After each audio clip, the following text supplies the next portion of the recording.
राम राम जी सभी को। मेरा नाम राहुल है और आप देख रहे हैं राहुल का सफ़र, जहां हम अपनी ज़िंदगी से जुड़े बात करते हैं आपसे।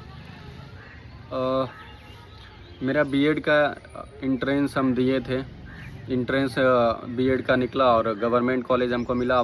गवर्नमेंट कॉलेज के नाम में हम 3 कॉलेज ही सेलेक्ट किए थे। एक भागलपुर जहाँ से हम हैं, एक पटना और एक शायद गया या फिर दरभंगा में से कोई एक कॉलेज चूज़ किए थे, याद नहीं है। तो भागलपुर चूज़ की और 3 ही दिए। मैक्सिमम 9 देना होता, और हम 3 इसलिए दिए क्योंकि हमको बीएड करना नहीं था। एग्ज़ाम का प्रिपरेशन कर रहे थे, क्योंकि सोच रहे थे कि बीएड में उधर फंसेंगे, टाइम वगैरह सब जाएगा, फिर अच्छे से नहीं कर पाएंगे, तैयारी भी ढंग से नहीं हो पाएगा, एग्ज़ाम वगैरह नहीं निकल पाएगा और 2 साल मेरा और एक्सटेंड हो जाएगा बीएड के चक्कर में। तो इस ये सोच के हम बीएड नहीं करना चाहते थे, इस वजह से 3 कॉलेज दिए।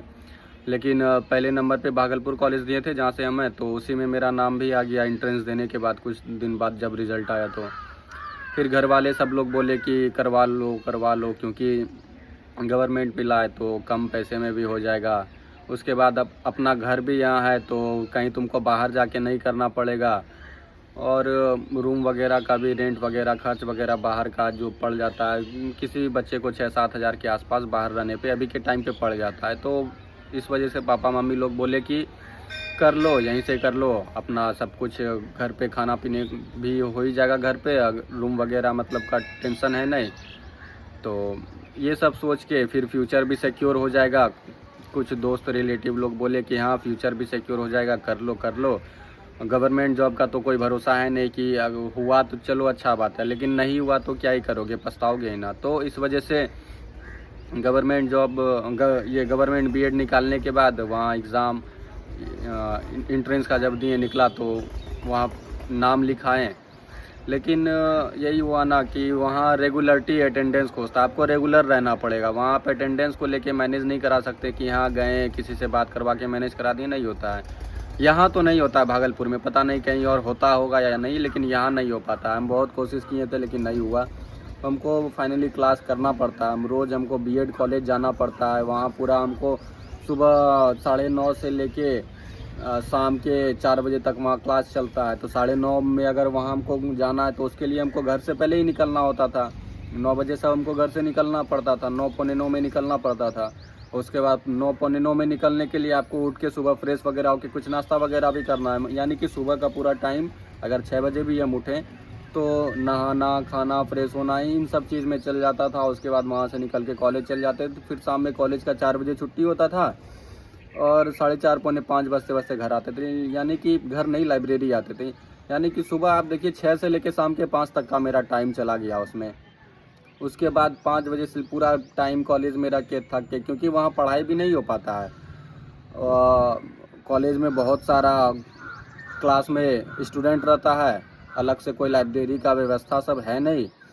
और उस बीच में जहाँ 100 स्टूडेंट हैं वहाँ हल्ला गुल्ला होते रहता है, बहुत शोरगुल होता है। आप चाह के भी नहीं पढ़ पाइएगा, आप पढ़िएगा भी तो जहाँ हम 1 घंटे में 2 पेज 3 पेज अगर किसी बुक का पढ़ सकते हैं एकांत में बैठ के, वहाँ हम 1 घंटे में उसका एक पैराग्राफ भी नहीं पढ़ पाते थे, उसको याद नहीं रख पाते थे। क्योंकि एक लाइन पढ़ें बगल से कोई कुछ बोल दिया, दूसरा लाइन पढ़ें बगल से कोई कुछ बोल दिया, तीसरा लाइन पढ़े आगे सर आ गया, चौथा लाइन पढ़े फिर कुछ हो गया, 5वां लाइन पढ़े चलिए बाहर चलिए सब लोग, ऐसा मतलब नहीं हो पाता है वहाँ। जो कर रहे होंगे या जो किए होंगे गवर्नमेंट से, तो उनको अच्छे से पता होगा कि वहाँ पढ़ाई नहीं हो पाता है, अपना पढ़ाई नहीं हो पाता है। तो शाम 5 बज जाता था वहाँ से आते आते। उसके बाद थके हुए रहते थे पूरा दिन इधर उधर करने में। तो उसके बाद 1 घंटे का रिलैक्स भी होना ज़रूरी होता है बॉडी में, तो नहीं हो पाता था पढ़ाई। फिर 6 बजे से रात के 8 बजे 9 बजे तक कितना ही पढ़ेंगे, 2-3 घंटे में क्या ही होने वाला है। अभी के टाइम में जैसा दरोगा का एग्ज़ाम का कट ऑफ गया, आप देख लीजिए, लड़कों का क्या ही होने वाला है 2-3 घंटे की पढ़ाई में।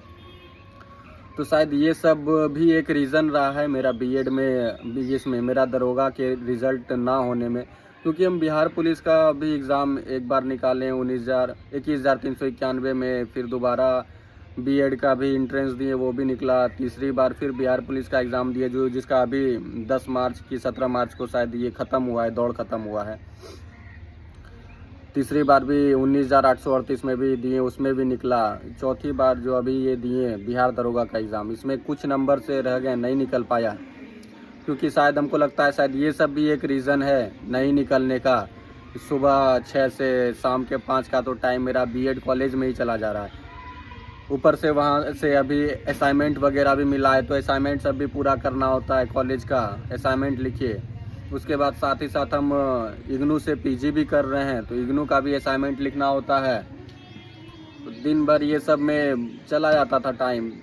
वहाँ से आते थे, असाइनमेंट लिखते थे, इग्नू का भी कॉलेज का भी, क्योंकि जमा करना होता है।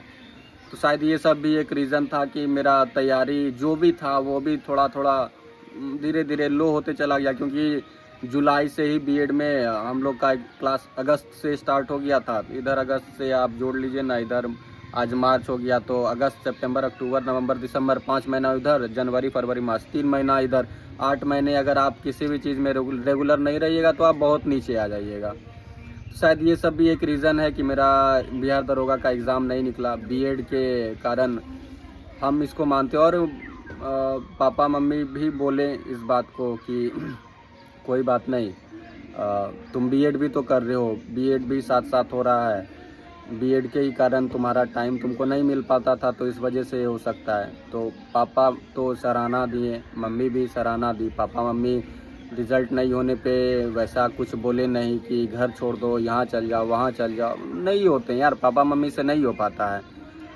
अरे कितना भी है, आखिर है तो माँ बाप ही, और कोई माँ बाप ना दिल से नहीं बच्चे को चाहता है कि उसको प्रेशर दें। तो यही था, माँ बाप भी सपोर्टिव हैं कि ठीक है बेटा कोई बात नहीं, आगे पढ़ाई करो, होगा, फिर से 2 एग्ज़ाम होगा, हिम्मत नहीं हारना है। तो थोड़ा सा अब हमको सही लग रहा है। और आपको घर से जब सपोर्ट मिलेगा ना, तो आपको थोड़ा अच्छा फील होता है, अच्छा महसूस होता है।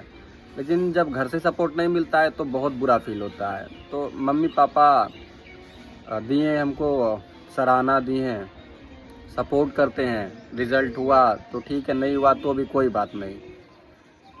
तो ये एक रीज़न है कि बीएड में हम कर रहे हैं, क्लास वगैरह करने के चक्कर में। ऊपर से अभी इंटर्नशिप भी चल रहा है, जाना पड़ता है कॉलेज के तरफ से, स्कूल मिडिल स्कूल पढ़ाने जाना होता है, वहाँ भी टाइम जाता है। फिर वहाँ से जाइए, फिर अटेंडेंस कॉलेज में जाके लगाइए, फिर घर आए। तो ये सब बहुत हमको डिस्टर्ब किया है, बीएड खास करके हमको डिस्टर्ब किया है एग्ज़ाम मेरा नहीं निकलने में दरोगा का।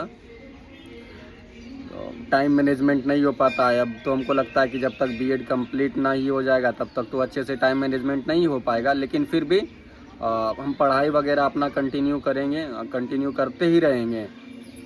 जिस सब्जेक्ट पे मेरा कमांड नहीं है उस सब्जेक्ट पे पहले हम कमांड करेंगे। तो ये सब चीज़ एक रीज़न है मेरा बिहार दरोगा का रिज़ल्ट नहीं होने का। लेकिन हाँ, मेरे कॉलेज से कुछ दोस्तों का मेरा एक ग्रुप है, 10-15 लोगों का ग्रुप है, जिसमें 5 लोग बीएड का इसका दरोगा का एग्ज़ाम दिया था, तो उसमें 4 लोगों का हुआ है, 5वां हम थे जिसका नहीं हुआ।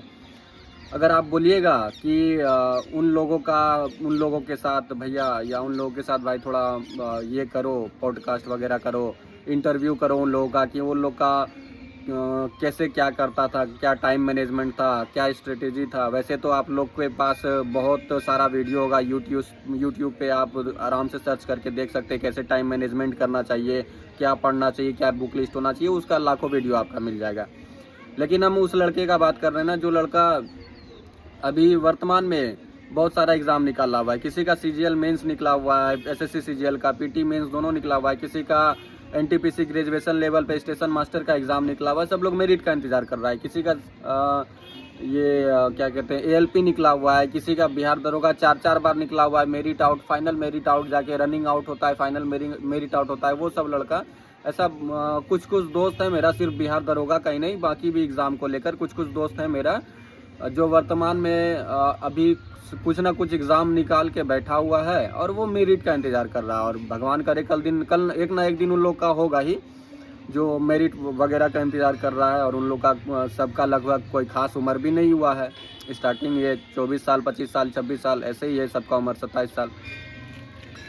तो अगर आप बोलिएगा तो उन लोगों को बुला के हम एक पॉडकास्ट उनका करेंगे उनका इंटरव्यू लेंगे और उनसे आप लोग के मन में जो जो क्वेश्चन होगा आप वो हमको कमेंट में बताइएगा क्या क्या पूछना है, वो हम उस आपके तरफ से उससे पूछेंगे। जैसे कि बहुत सारे लोगों का मन में ये सवाल होता होगा कि अगर हम दुर्गा पूजा में 6 दिन 7 दिन छुट्टी कर दें या दीपावली छठ सब में जो छुट्टी हो जाता है उसके बाद पढ़ाई को कंटिन्यू करने में टाइम लग जाता है और लय में आने में धीरे धीरे थोड़ा टाइम लग जाता है, तो क्या वो लोग भी छुट्टी करता है? छुट्टी करता है तो फिर कैसे टाइम मैनेज करता है, कैसे फिर वापस से स्टार्ट करता है?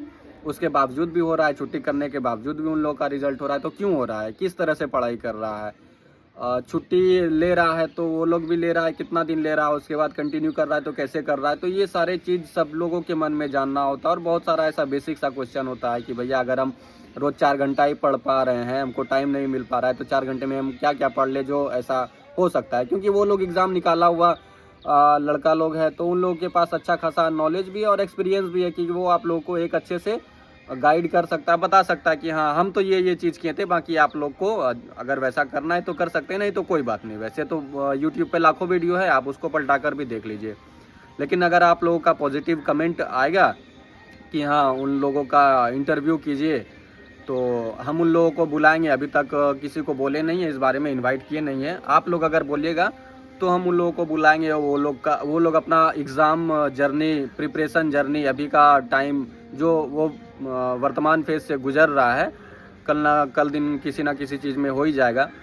तो उसका स्ट्रेटजी अगर आपको जानना है, वो कैसे छुट्टी करता था, कितना छुट्टी करता था, कैसे फिर वापस स्टार्ट करता था, फिर कैसे रिज़ल्ट दे दिया, ये सब करते हुए हंसते खेलते हुए भी या इधर उधर टाइम देते हुए भी कैसे रिज़ल्ट हो रहा है, अगर ये सब चीज़ जानना है तो हम बुलाएंगे उन लोगों को। लेकिन उसके पहले आपको बोलना होगा, आप अगर पॉजिटिव कमेंट करेंगे बुलाने का लेके तो हम उन लोगों को बुलाएंगे और उन लोगों का एक इंटरव्यू करेंगे। वैसे तो सब लोग जब किसी ना किसी जॉब में सेलेक्ट हो जाता है तो सब लोग उसका इंटरव्यू देखता है और उसका खोल के वीडियोस खोल के देखता है कि कैसे क्या तैयारी किया था, नहीं किया था।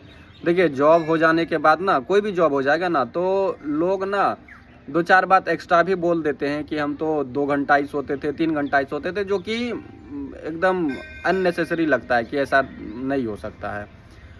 तो वो सब कुछ ज़्यादा ही ऐसा कर देता है और हो जाता है। जब जॉब हो जाएगा ना आपको तो एक अंदर से थोड़ा सा वो हो जाता है कि कुछ ज़्यादा फेंकने वाला। तो ये लोग तो लेकिन फेंकेगा नहीं, क्योंकि ये लोग कहीं जॉब अभी लिया नहीं है, अभी फेज़ में, उसी फेज़ में, जॉब लेने के फेज़ में ही है। तो ये लोग अपना रियल स्टोरी आप लोग के साथ शेयर कर सकता है। अगर आप लोग को पसंद आए तो आप लोग देख सकते हैं, आप लोग बोल सकते हैं। उनको इनवाइट करने का आप कमेंट कर सकते हैं, अगर आप बोलिएगा तो हम ज़रूर उन लोग को बुलाएंगे। बस यही था आज का। राम राम जी।